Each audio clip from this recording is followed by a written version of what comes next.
Selamat datang, Tuhan memberkati. Saya Marcos Escobar. Hari ini kita mau belajar tentang 7 raja-raja Wahyu. Siapa mereka dan bagaimana mereka berhubungan dengan hukum hari Minggu dan luka mematikan yang disembuhkan kepada kepausan. Mari kita berdoa. Bapa di surga, terima kasih atas firman Bapa.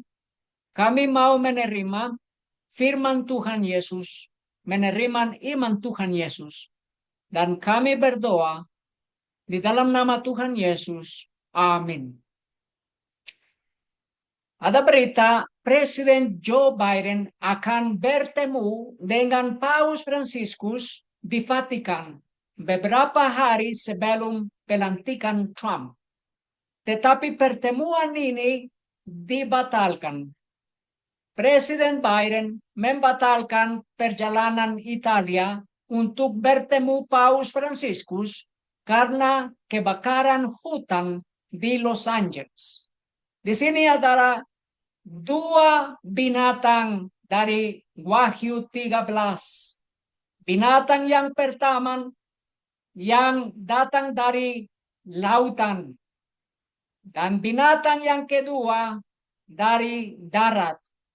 Amerika Serikat dan kepausan. Dan mereka mempersiapkan jalan kepada krisis hukum hari Minggu. Di sini adalah berita upacara pembukaan kembali Notre Dame juga menandai kembalinya Trump ke panggung dunia. Kepausan sudah ada otoritas untuk mendatangkan, membawa setiap orang pembesar di seluruh dunia. Ini adalah teladan, contoh adalah presiden-presiden dan dari seluruh dunia yang menghadiri misa kepausan. Dalam buku Wahyu 13 ayat 12 tentang Amerika Serikat, dan dia menjalankan di hadapannya seluruh wewenang binatang buas yang pertama. Dan dia membuat bumi dan orang-orang yang tinggal di dalamnya supaya menyembah binatang buas yang pertama, yang luka kematiannya telah disembuhkan. Notre Dame merayakan misa pertama dalam 5 tahun setelah kebakaran dahsyat. Dan malam ini lonceng Notre Dame berbunyi lagi, kata Macron, Prancis presiden negara Prancis. Gereja-gereja Amerika Serikat juga akan membunyikan lonceng ketika Katedral Notre Dame dibuka kembali. Ini adalah katedral Yesuit. Katedral di dalam tempat ini Napoleon Bonaparte merencanakan bagaimana mereka mau menghukum kepausan karena Ordo Yesuit diusirkan dari negara-negara Katolik Eropa. Itu karena hukum kepausan. Mereka mengusirkan Ordo Yesuit. Karena itu dari tempat ini mereka merencanakan bagaimana mereka menghukum kepausan. Dan paus dari Vatikan dipenjarakan oleh Prancis, negara Prancis, oleh Napoleon Bonaparte. Di tempat ini juga mereka membakar Alkitab. Di tempat ini mereka membakar orang Kristen. Dan di tempat ini katedral Prancis, Notre Dame, mereka menolakkan Tuhan Yesus. Di tempat ini juga mereka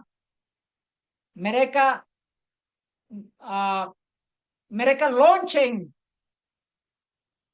berbunyi lonceng karena pembantaian Santo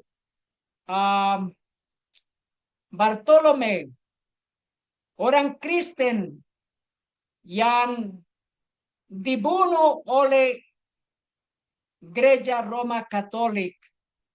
Ini adalah tempat yang setan menggunakan untuk merajakan pembantaian orang Kristen. Di dalam buku Kemenangan Akhir halaman 288, setelah presiden memeluk Dewi itu, ia dinaikkan ke kereta kencana dan dituntun melalui kerumunan massa ke Katedral Notre Dame untuk menggantikan tempat Allah. Di sana ia dinaikkan ke atas mezbah yang tinggi dan menerima penghormatan dari semua yang hadir. Tidak lama sesudah itu, upacara itu diikuti pembakaran Alkitab. Ini di hadapan Katedral Notre Dame. Ini adalah tempat orang Yesuit dan di sini adalah rencana untuk mendapatkan kekuasaan kepada kepausan kembali. Di sini adalah di dalam buku Wahyu 17 ayat 10. Dan ada 7 raja, yang 5 telah jatuh. Dan yang 1 sekarang ada. Yang lain belum datang. Dan bila mana dia datang, haruslah dia tinggal sebentar saja. 7 raja, 5 sudah jatuh. Kemenangan Akhir halaman 608. Telah ditunjukkan bahwa Amerika Serikat adalah kuasa yang dilambangkan oleh binatang yang bertanduk menyerupai anak domba itu, dan bahwa nubuatan ini akan digenapi bila mana Amerika Serikat memaksakan pemeliharaan hari Minggu yang dikatakan Roma sebagai pengakuan khusus atas kebesarannya. Tetapi dalam penghormatan kepada kepausan, Amerika Serikat tidak sendirian. Pengaruh Roma di negara-negara yang pernah mengakui kekuasaannya masih tetap ada. Dan nubuatan meramalkan pemulihan kekuasaannya. Maka tampaklah kepadaku 1 dari kepalanya. Itu seperti kena luka yang membahayakan hidupnya, tetapi luka yang membahayakan hidupnya itu sembuh. Seluruh dunia heran, lalu mengikut binatang itu. Wahyu 13 ayat 3. Pada waktu luka kepausan disembuhkan, mereka akan memerintahkan oleh pemerintah sipil untuk menghormati hari Minggu. Pada waktu hukum hari Minggu datang, kepausan akan sembuh luka kematian itu. Penderitaan luka yang membahayakan itu menunjuk kepada kejatuhan kepausan pada tahun 1798.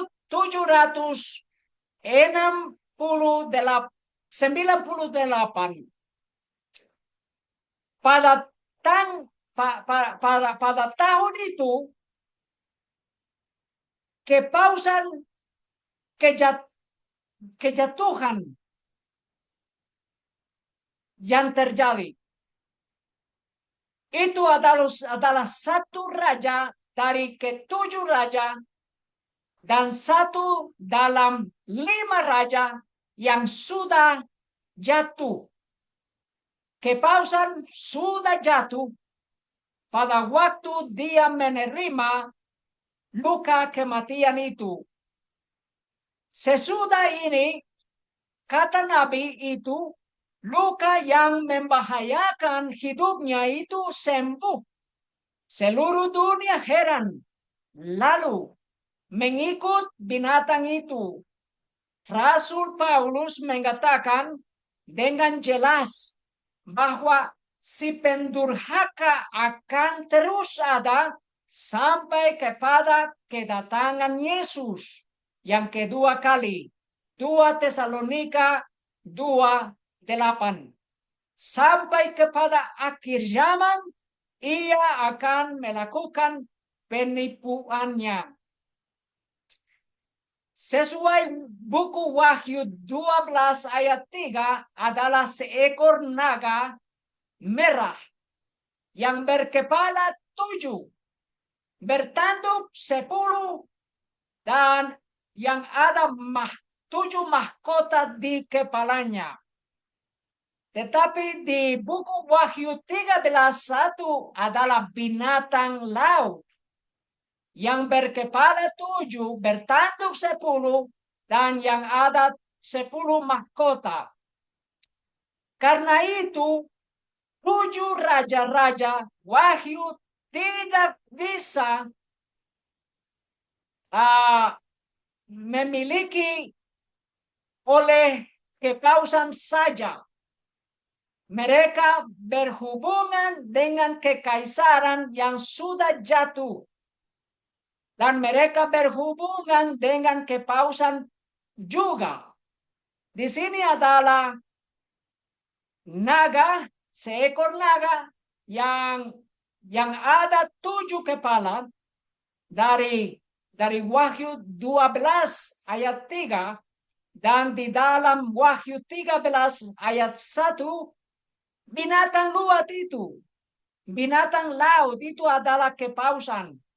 Dan binatang ini berkepala 7. Di dalam buku Wahyu 17 ayat 3, wanita itu binatang merah yang berkepala 7 dan 10 tanduk. Wahyu 17 ayat 7 adalah wanita di atas binatang dengan 7 kepala dan 10 tanduk. Dan dalam Wahyu 17 ayat 10 adalah 7 raja. 5 raja sudah jatuh. Satu raja belum datang. Siapa mereka? Wahyu 17 ayat 9, 7 kepala adalah 7 gunung. Di sini adalah pengajaran hari ini. 7 raja sesuai firman Tuhan. Satu raja Babel, singa itu, Wahyu 13 ayat 2. Raja yang kedua, Media dan Persia. Beruang itu Wahyu 13:2. Raja yang ketiga, Yunani. Kekaisaran Yunani, macan tutu. Dan raja yang keempat, Kekaisaran Roma, Romawi. Raja yang kelima, Roma Kepausan. Itu adalah kepausan yang memerintahkan selama 1260 tahun. Wahyu 13 ayat 5, 42 bulan. Wahyu 12 ayat 6, 1260 tahun. Sampai ke sini adalah 5 raja yang sudah jatuh. Karena pada waktu kepausan menerima luka kematian itu, kepausan sudah jatuh. Sudah jatuh. Dan raja yang keenam adalah kepausan dengan luka yang mematikan. Sesuai Wahyu 13 ayat 3 dan ayat 10. Dan raja yang ketujuh adalah kepausan dengan luka yang sudah sembuh. Dan itu akan terjadi pada waktu hukum hari Minggu datang. Krisis hukum hari Minggu. Di sini adalah berita Paus Fransiskus membuka pintu suci simbolis di penjara Roma. Tetapi ini adalah simbolis kepada tahun Yobel 2025.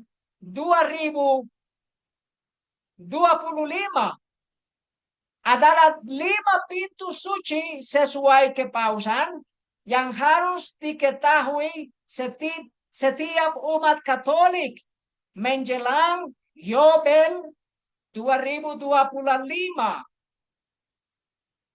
Dan di sini adalah 5 pintu di kota Roma, tetapi adalah pintu yang lain. Ini 5 pintu ini untuk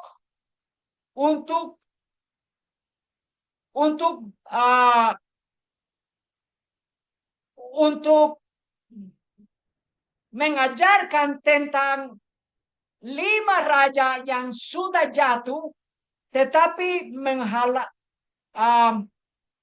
untuk menerima pintu yang keenam.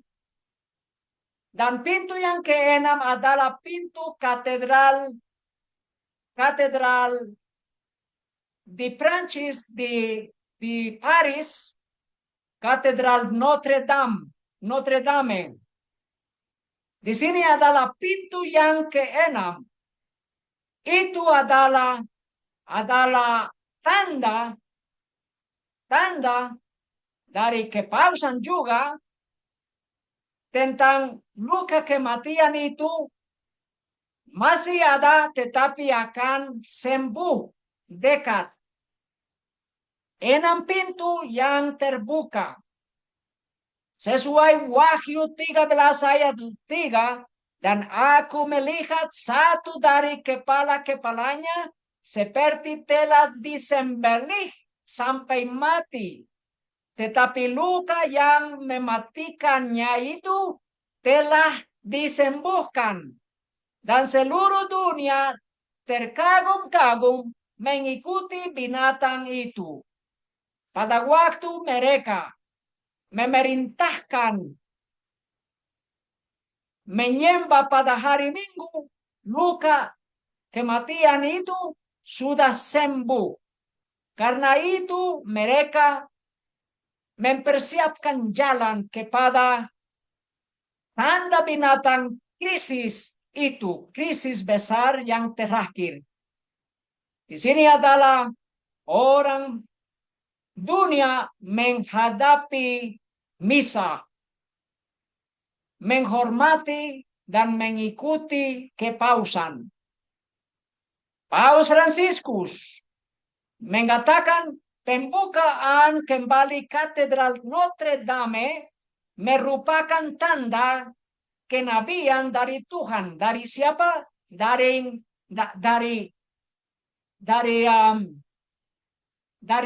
naga itu. Dari naga itu. Dari setan sendiri. Kenapa? Karena setan adalah yang memberikan kekuasaan kepada kepausan dan juga memberikan ajaran-ajaran. Paus kepada keuskupan Roma, sembuhkan luka kota ini. Itu adalah rencana orang Yesuit, orang yang menghukum kepausan, orang yang memberikan luka kematian kepada kepausan, dan yang merencanakan penghukuman itu kepada kepausan dari katedral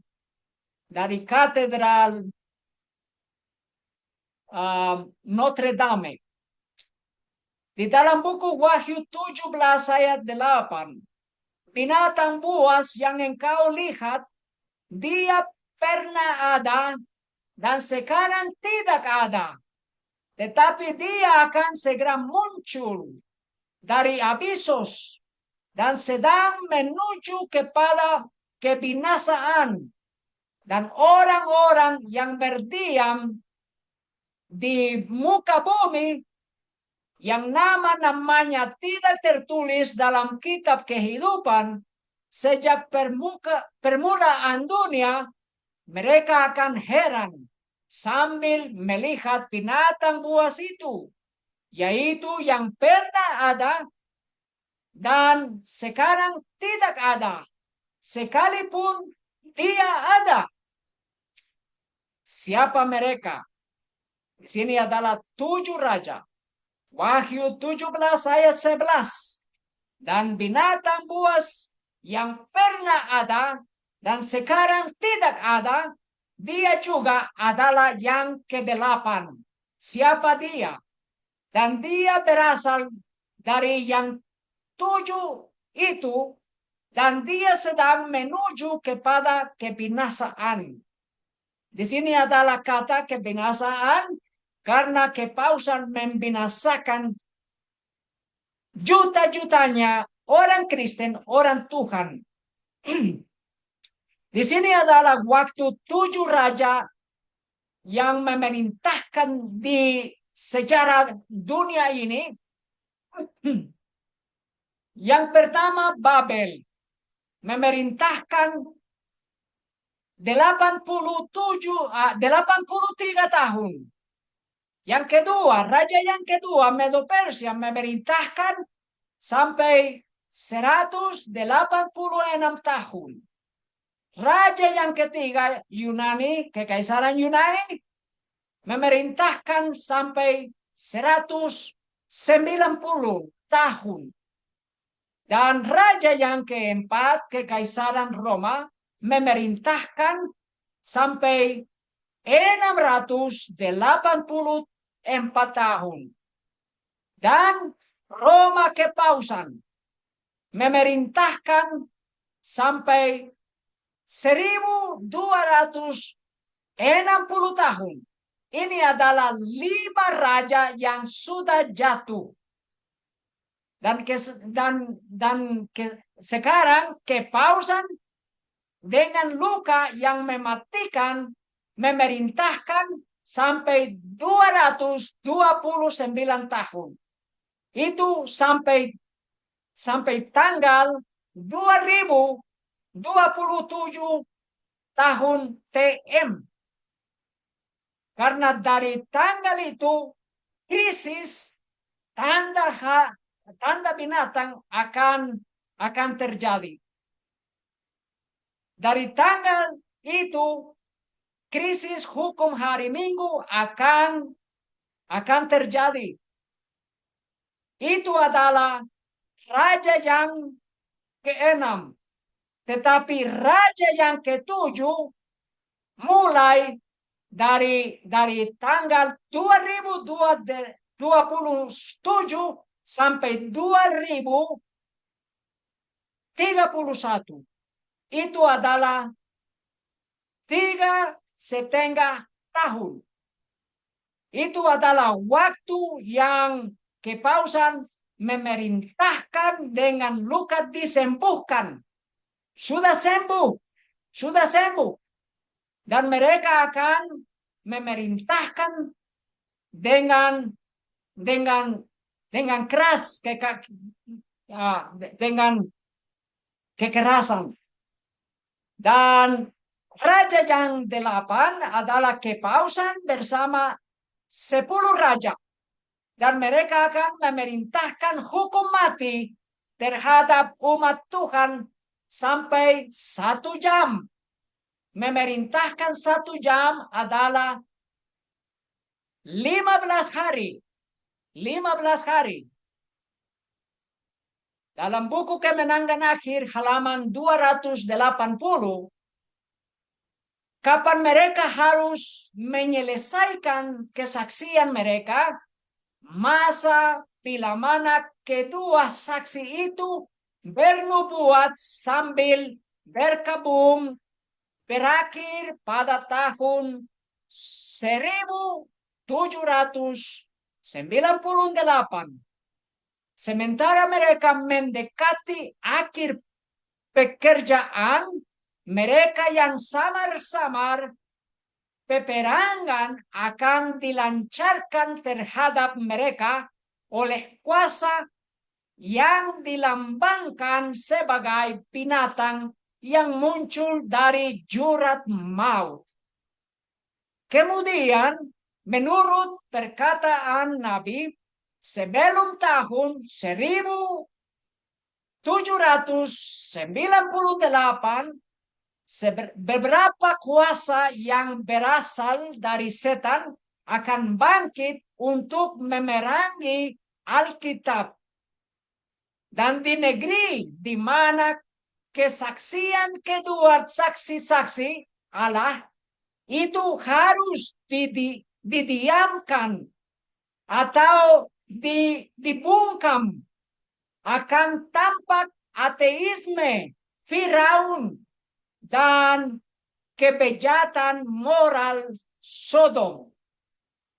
Nubuatan ini digenapi dengan sangat tepat dan luar biasa di dalam sejarah Perancis. Di sini adalah supremasi kepausan. 42 bulan dari Wahyu 11 ayat 2 dan Wahyu 13 ayat 5 adalah 42 bagi 30. Itu adalah sejumlah 1260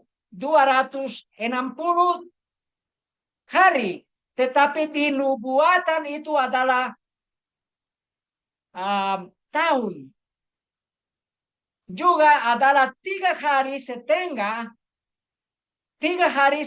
hari. Wahyu 11 ayat 8 dan ayat 11. 3,5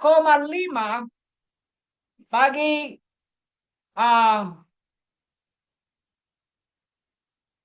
3,5 oleh 360, ini adalah sejumlah 1260 tahun. Pada tahun 1793, dekret penumpasan agama Kristen dan pengesampingan Alkitab diluluskan oleh Majelis Permusyawaratan Perancis. 3,5 tahun kemudian suatu resolusi membatalkan dekret itu.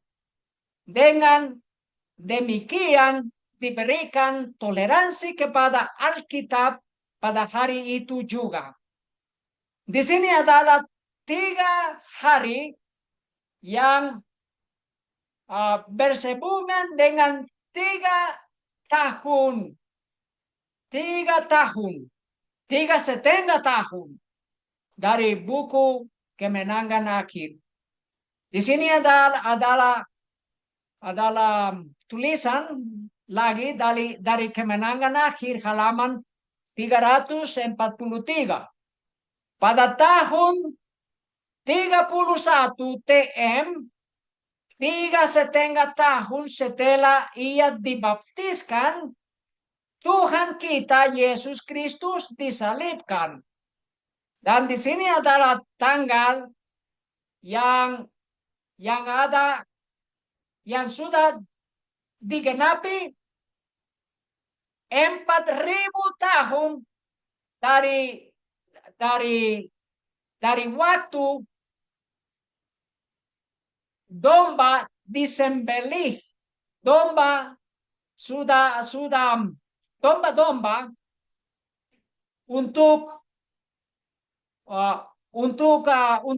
untuk orang yang sudah jatuh di dalam dosa dan yang percaya kepada Tuhan Yesus, mereka menerima keampunan dosa oleh membunuh domba. Itu sampai tanggal 31. Dan sampai ke tanggal itu adalah 4.000 tahun. Di sini adalah 3,5 hari. 3 hari dari 27 tahun TM sampai 31 tahun TM. Dan kenapa Paus Fransiskus mengatakan pembukaan kembali Katedral Notre Dame merupakan tanda kenabian dari Tuhan? Karena dia menerima ajaran-ajaran dari naga itu. Wahyu 13 ayat 4. Dan mereka menyembah naga yang telah memberi wewenang kepada binatang buas itu. Wewenang kepada kepausan. Mereka juga menyembah binatang buas itu dengan berkata, siapakah yang serupa binatang buas ini? Siapakah yang mampu berperang dengannya? Paus akan melewatkan pembukaan Notre Dame di Paris untuk kunjungan ke Korsika. Dan ingat, tempat ini Notre Dame adalah katedral tempat Napoleon. Di sini dia dimahkotai dan sekarang ini sudah terbuka kembali. Sudah terbuka. Di sini adalah katedral Napoleon dan di sini adalah katedral orang Yesuit merencanakan untuk menghukum kepausan, untuk mengenjarakan paus. Dan mereka adalah rencana untuk, ini adalah ordo Yesuit, mereka merencanakan untuk menyembuhkan luka kematian kepausan dari tempat itu. Dan paus tidak menghadiri katedral orang Yesuit, katedral Notre Dame.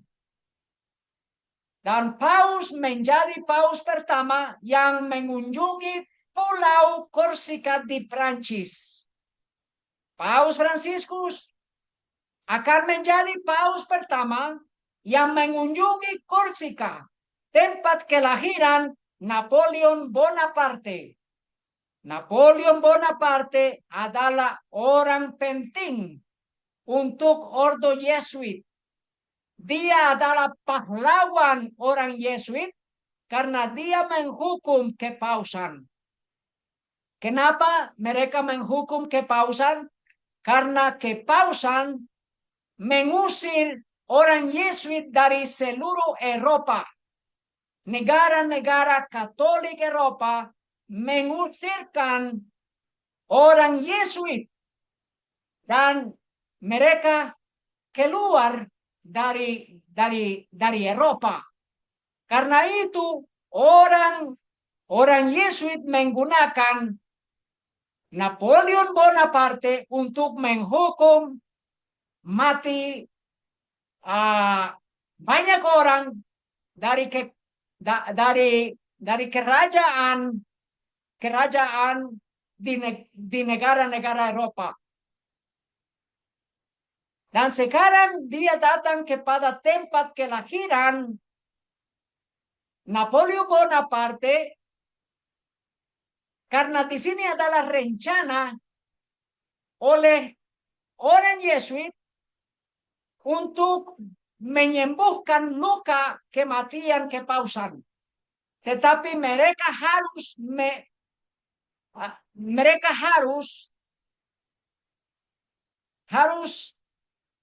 menjelaskan kenapa orang Yesuit melakukan seperti itu. Di sini adalah berita Paus Fransiskus mendesak para imam Katolik untuk waspada terhadap spiritualitas yang memicu perpecahan. Mereka pernah ada perpecahan di dalam kekuatan dan ordo-ordo di dalam ordo imam Roma Katolik. Pada waktu mereka diusirkan dari Eropa, orang Yesuit, mereka dimusuhi oleh ordo Dominikan. Mereka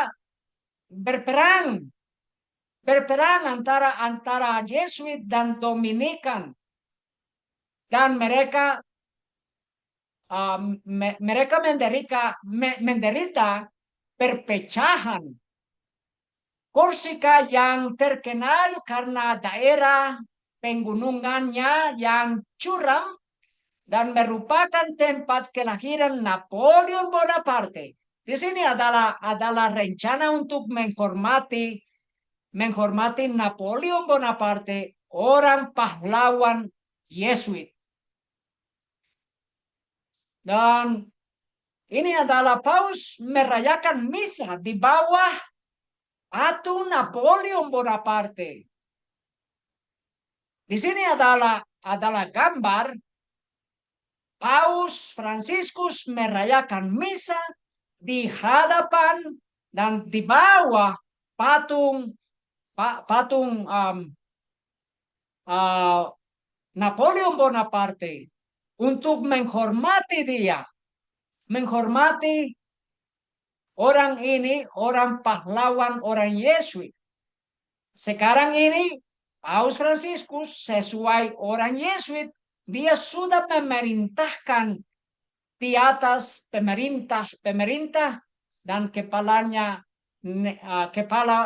negara-negara dunia.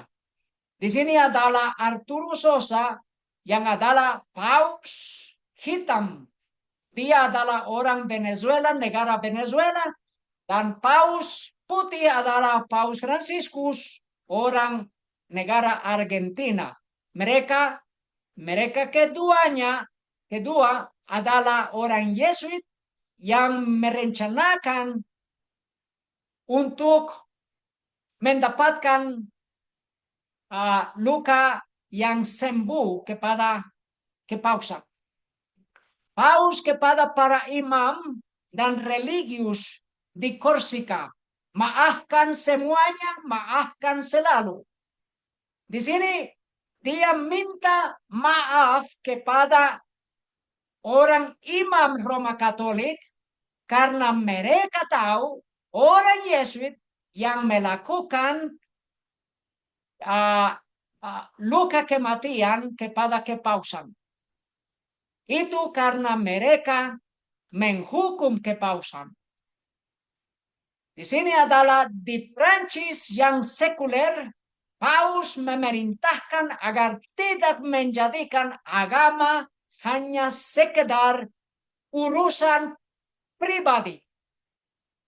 Dan putra Korsika yang paling terkenal, Napoleon Bonaparte,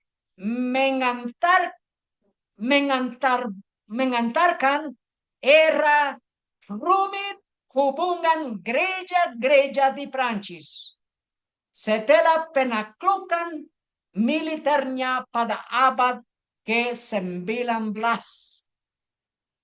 Sambil duduk di bawah patung santo sekuler, ini adalah santo sekuler. Ini adalah pahlawan orang Yesuit. Santo sekuler paling ikonik di Prancis, Napoleon Bonaparte.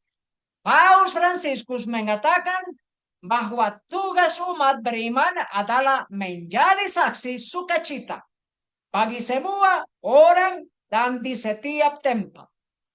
Bersukacita. Bagaimana umat Katolik membuat Napoleon bertekuk lutut. Orang Napoleon yang dimahkotai di dalam Katedral Notre Dame. Tetapi dia juga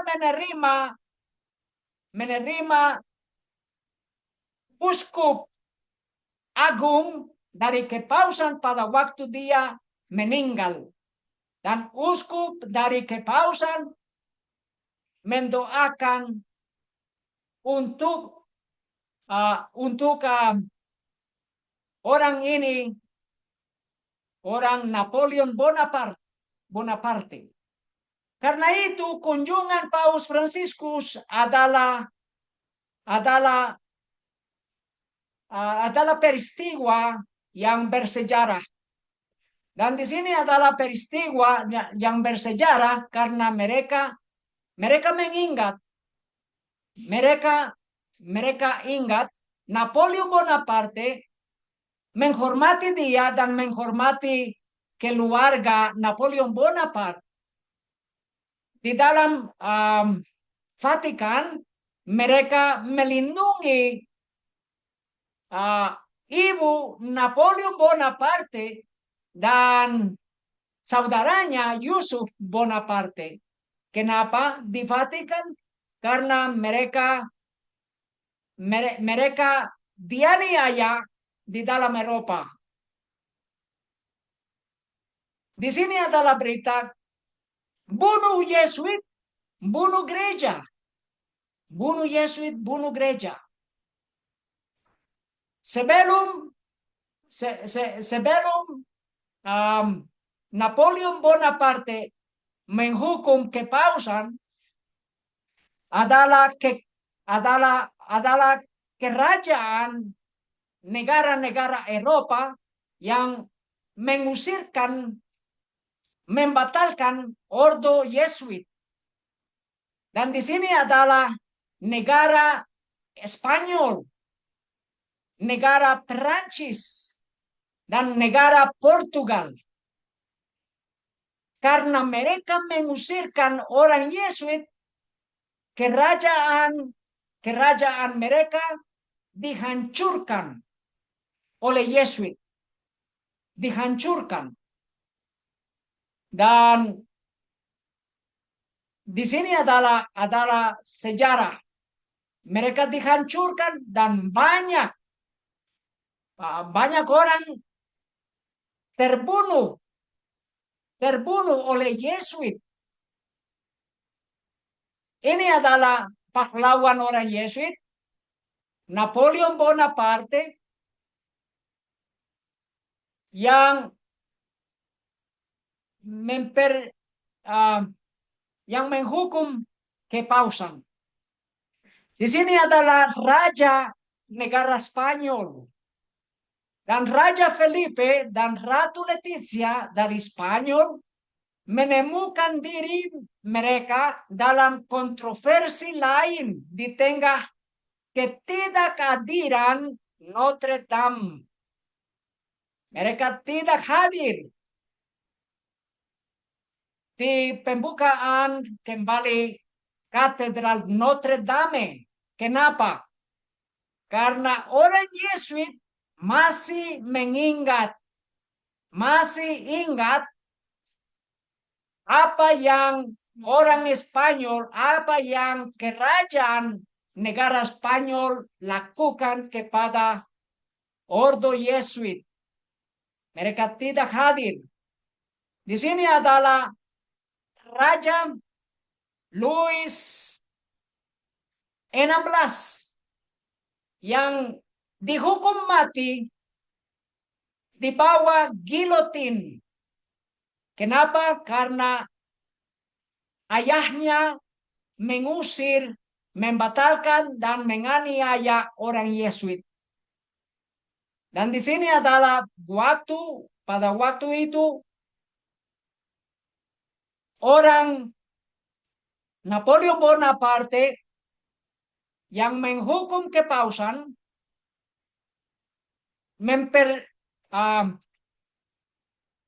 mereka lakukan luka kematian kepada kepausan, dan orang Yesuit mereka mengatakan bagaimana kepemimpinan yang tidak kompeten hampir menghancurkan Ordo Malta pada tahun 1798.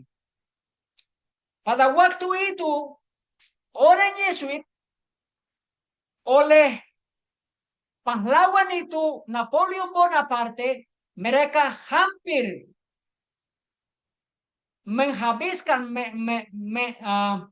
menghancurkan ordo yang lain, Malta. Mereka adalah orang yang berperang untuk kepausan, untuk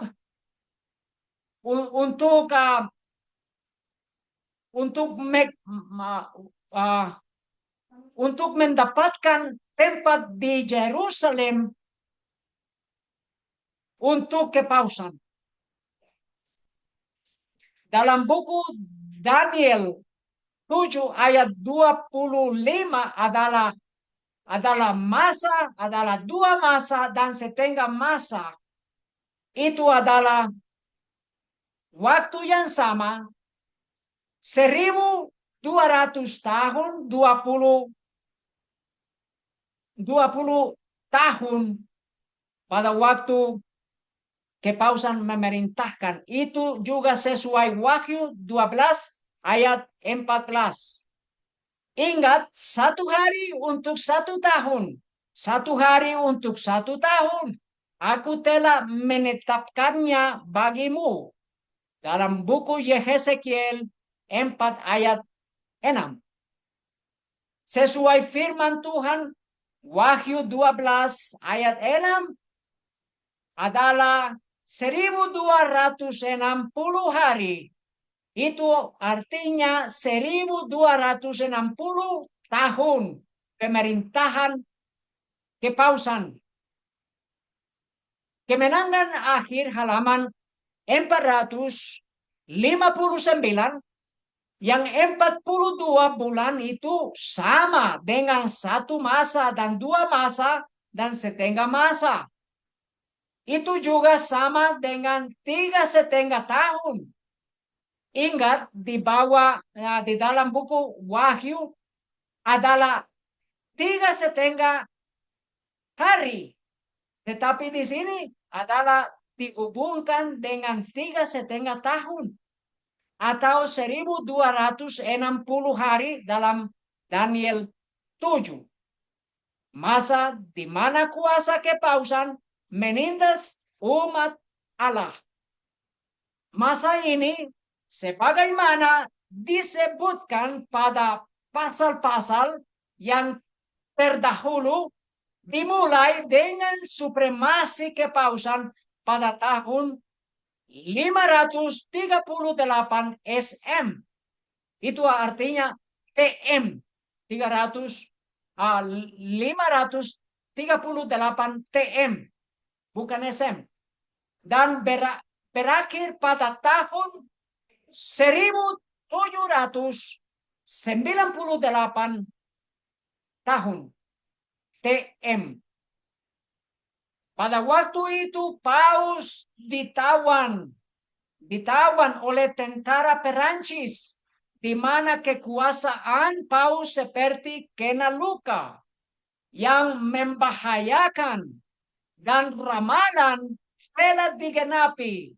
Barang siapa ditentukan untuk ditawan akan ditawan. Dan di sini adalah bahasa Inggris, karena pada waktu kepausan menerima luka kematian ini, itu kepausan sudah berakhir, sudah hancur. Dan di sini adalah Kekaisaran Roma yang memberikan kepada Uskup Agung Roma mahkota dan kekuatan, dan juga nama untuk menjadi Pontifex Maximus. Itu oleh selama 1260 tahun. Penderitaan luka yang membahayakan itu menunjuk kepada kejatuhan kepausan pada tahun 1798.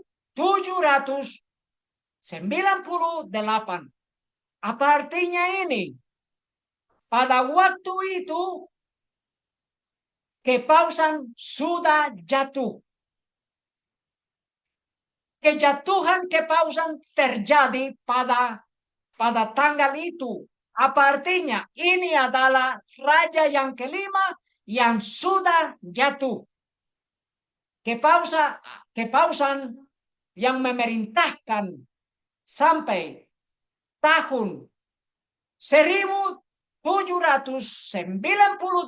adalah raja yang kelima yang sudah jatuh, yang sudah menderita kejatuhan. Kejatuhan itu adalah kejatuhan kepausan yang berakhir. Sesudah ini, kata Nabi itu, luka yang membahayakan hidupnya itu sembuh. Seluruh dunia heran, lalu mengikut binatang itu. Rasul Paulus mengatakan dengan jelas bahwa si pendurhaka akan terus ada sampai kepada kedatangan Yesus yang kedua kali. 2 Tesalonika pasal 2 ayat 8. Sesuai Wahyu 17 ayat 10, dan ada 7 raja, yang 5 telah jatuh, dan yang 1 sekarang ada, yang lain belum datang, dan bila mana dia datang, haruslah dia tinggal sebentar saja. Di sini adalah mereka, lagi Babel, Medo Persia, Yunani, Kekaisaran Roma, dan Roma kepausan. Itu adalah 5 raja yang sudah jatuh. Dan raja yang ke-6, kepausan dengan luka yang mematikan. Raja yang ke-7, kepausan dengan luka disembuhkan. Raja yang 8, kepausan bersama 10 raja, hukum mati 1 jam. Itu artinya 15 hari. 15 hari dekrit kematian terhadap umat Tuhan. Waktu 8 ayat 10 mengatakan adalah 1 jam. 1 jam untuk berkata celakalah karena kota besar Babel itu sudah jatuh. Ini kata orang dunia yang menjadi kaya oleh kepausan.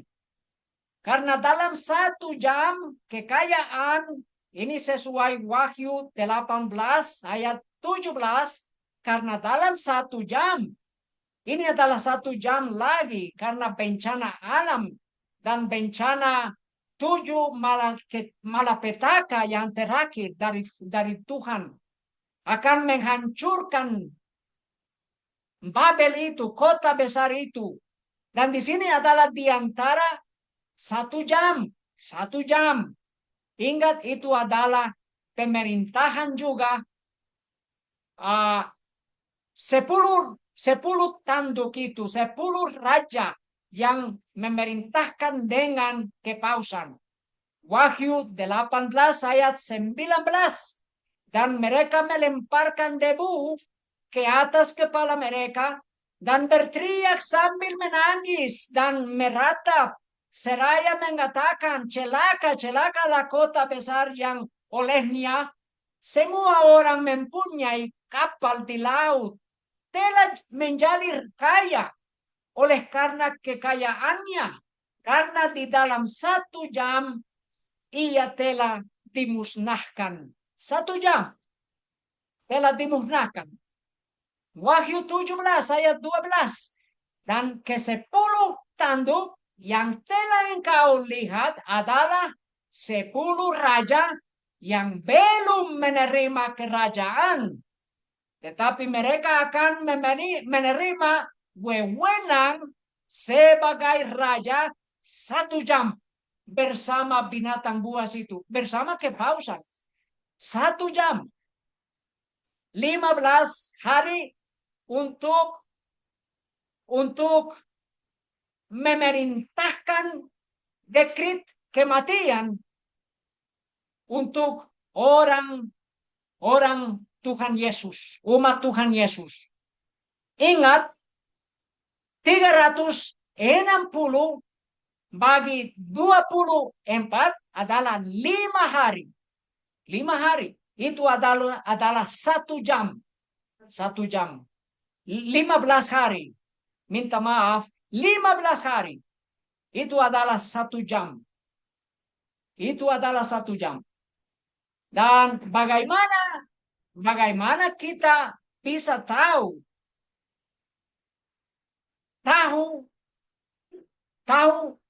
tanggal yang akan pada tanggal yang tanda binatang krisis itu akan datang, karena adalah tulisan dari Roh Kudus, dari Roh Nubuat.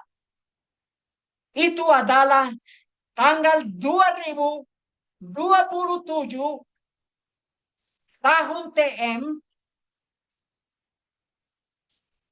Krisis hukum hari Minggu akan dimulai. Itu akan terjadi tanggal untuk kepausan dengan luka yang disembuhkan oleh hukum hari Minggu. Dekret untuk menghormati hari Minggu. Dan itu akan terjadi sampai 2031 pada waktu Tuhan Yesus mau datang. Tetapi sebelum Tuhan Yesus datang adalah 15 hari. 15 hari. 1 jam. Di antara 1 jam ini 15 hari kepausan bersama 10 raja, mereka akan menghukum mati orang Tuhan, umat Tuhan, tetapi mereka tidak bisa membunuh umat Tuhan. karena umat Tuhan akan melindungi umat Tuhan Yesus. Di sini adalah tulisan yang saya mau umat Tuhan memperhatikan. Kemenangan akhir halaman 343. Pada tahun 31 TM, 3,5 tahun setelah ia dibaptiskan, Tuhan kita Yesus Kristus disalibkan dengan pengorbanan yang dipersembahkan di Bukit Golgota, maka berakhirlah sistem atau upacara korban yang selama 4.000 tahun telah menunjuk kepada anak domba Allah. 4.000 tahun yang telah menunjuk kepada anak domba Allah. Itu pada waktu Tuhan Yesus disalibkan pada tanggal 31 TM. Dari waktu orang si Adam dan Hawa itu berdosa, dari waktu mereka berdosa di tempat Firdau Eden sampai pada tahun Tuhan Yesus disalibkan adalah 4.000 tahun. 4.000 tahun. Dan sekarang ini adalah tulisan yang lain, Kemenangan Akhir halaman 711. Pekerjaan setan yang membinasakan telah berakhir selamanya pada waktu Tuhan Yesus datang kembali. Itu artinya pada waktu Tuhan Yesus datang, pekerjaan setan yang membinasakan telah berakhir selamanya. Selama 6.000 tahun ia telah melakukan kehendaknya, memenuhi dunia dengan malapetaka dan mendatangkan duka cita di seluruh alam semesta. Di sini adalah pada waktu Tuhan Yesus disalibkan adalah 4.000 tahun. 4.000 tahun. Dan dari waktu dosa masuk ke dalam dunia ini sampai kedatangan Tuhan Yesus adalah 6.000 tahun. Itu artinya tanggal 2031. Karena itu kita sudah tahu bagaimana raja yang ke-7 dan raja yang ke-8 akan memerintahkan. Ini adalah 7 raja dan 8 raja.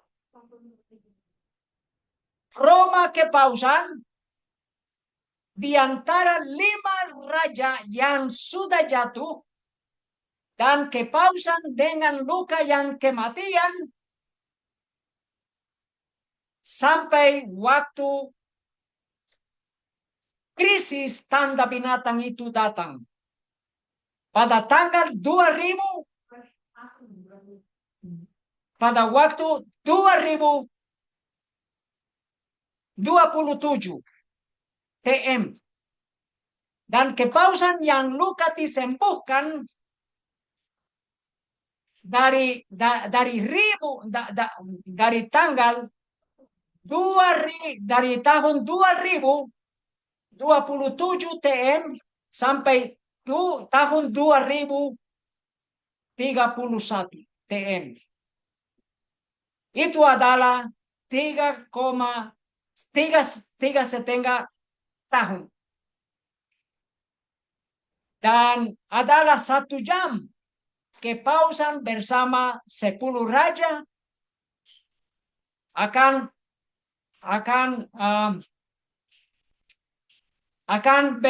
bertitah dekret mati, hukum mati terhadap umat Tuhan sampai 15 hari, 1 jam. Wahyu 17 ayat 12, dan ke-10 tanduk yang telah engkau lihat adalah 10 raja yang belum menerima kerajaan, tetapi mereka akan menerima wewenang sebagai raja 1 jam bersama binatang buas itu. Bagaimana raja itu memerintahkan? Ini adalah contoh. Raja Nebukadnezar di dalam Daniel 5 ayat 19, dia membunuh siapa yang ia kehendaki. Dia membiarkan hidup siapa yang ia kehendaki. Ini adalah contoh bagaimana raja memerintahkan. Dan 10 raja itu akan memerintahkan dengan dekret kematian terhadap umat Tuhan Yesus. Dan mereka menerima wewenang bersama kepausan untuk lakukan seperti raja. Di dalam jam itu 15 hari atau 14 hari adalah tulisan supaya umat Tuhan Yesus menerima iman Tuhan Yesus dan percaya kepada Tuhan Yesus. Dia akan melindungi umat Tuhan selama 14 hari. Ini adalah 14 hari dari jam kegelapan. Selama 14 hari mereka hanyut di bawah langit yang tidak bermatahari dan tidak berbintang. Rasul itu, ini adalah Rasul Paulus. Rasul itu meskipun dirinya sendiri menderita secara badani, mempunyai perkataan pengharapan untuk saat yang paling gelap itu. Suatu tangan yang suka menolong dalam tiap-tiap keadaan darurat itu. Ia memegang dengan iman tangan yang berkuasa dan hatinya tinggal kepada Allah. Di dalam bahasa Inggris, ini adalah 14 hari yang bernama 1 jam gelap. 1 jam kegelapan itu. 1 jam kegelapan. 14 hari. Karena itu, umat Tuhan, mari kita berdoa supaya nama kita didapatkan di dalam buku kehidupan di surga. Dan kita akan pasti menang. Kita akan pasti menang. Barang siapa menang, Tuhan Yesus mengatakan barang siapa menang, dia akan dikenakan pakaian putih yang demikian. Dan Tuhan Yesus mengatakan, dan aku akan mengakui dia di hadapan Bapa dan di hadapan para malaikatnya. Mari kita berdoa. Bapa di surga, terima kasih atas nubuatan tentang 7 raja. Dan juga tentang 10 tanduk itu, 10 raja yang akan memerintahkan selama 1 jam, 15 hari. Mari kita mengikuti Tuhan Yesus. Mari boleh kami mengikuti Tuhan Yesus sampai selama-lamanya dan menyembah kepadanya, menghormati Tuhan Yesus. Di dalam nama Tuhan Yesus, kami berdoa. Amin. Terima kasih dan Tuhan memberkati. Amin.